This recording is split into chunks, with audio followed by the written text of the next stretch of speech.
Salut toi! Tu es un étudiant international en Erasmus ou français qui cherche un logement étudiant pour la rentrée?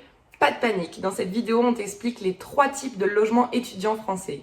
Premièrement, les logements Crous. Le Crous est un établissement public dont le but est d'améliorer la vie des étudiants, notamment en proposant des événements sportifs, des restaurants à prix réduit ou des logements étudiants. Les logements Crous sont bien souvent les moins chers et sont situés près des écoles et des universités, ce qui rend la vie étudiante plus facile. En plus, tu n'as pas besoin de garant pour ce type de logement.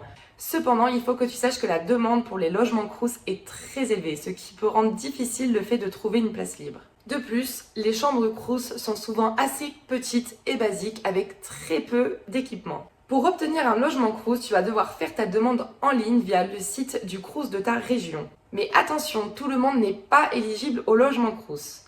Pour tester ton éligibilité, tu peux suivre le lien dans la description. Ton éligibilité au logement Crous est calculée en fonction de ta situation personnelle et de tes moyens financiers. Si tu veux tester ton éligibilité, nous t'invitons à aller regarder la description et suivre le lien que nous y avons mis. Deuxièmement, les résidences universitaires privées.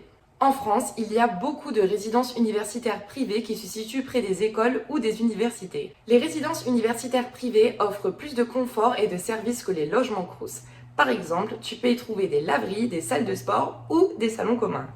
Ces résidences sont cependant plus chères que les logements Crous.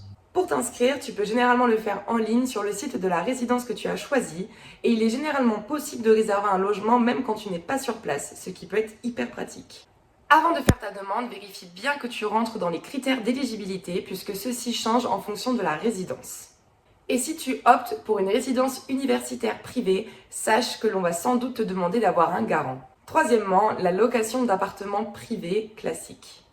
Louer un appartement privé offre plus de liberté et de choix quant à la localisation et également au type de logement. Cependant, les loyers peuvent être très élevés, surtout dans les grandes villes.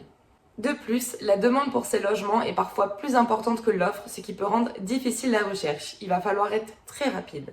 Lorsque tu loues un appartement, tu peux choisir de soit vivre seul, soit de prendre un appartement en colocation.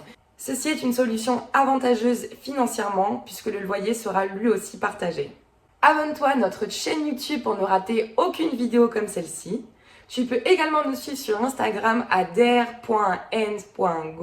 où nous donnons des infos, des conseils et des astuces sur la vie en France. Et si tu veux travailler ta langue française et apprendre sur la culture française, nous te conseillons de suivre notre compte TikTok à der&go. À bientôt!